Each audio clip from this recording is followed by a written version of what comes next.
When we think of corporate life, we imagine glass buildings, deadlines, and stress.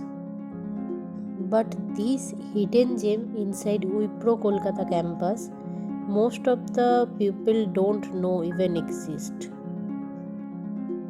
Tucked away from all the hustle, this vegetable garden quietly grows all the veggies.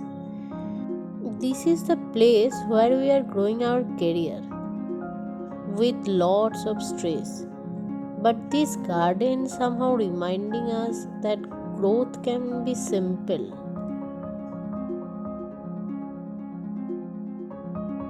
No stress, no pressure, just a moment of calm between our chaos full office hours.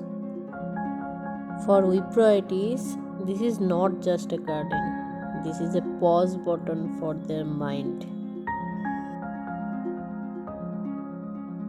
Here vegetables are growing in old-fashioned way, under open sky, in the natural soil and with lots of care.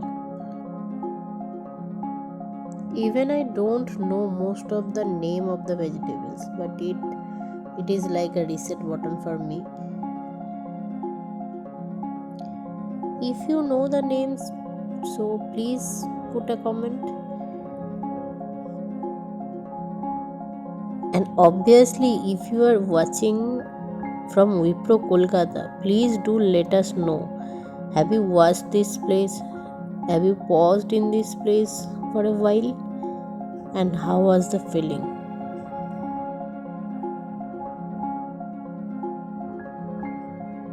So this place in Wipro Kolkata campus really remind us that in chaos full corporate life you can find a way if you are close to the nature. Thanks for this place, Wipro.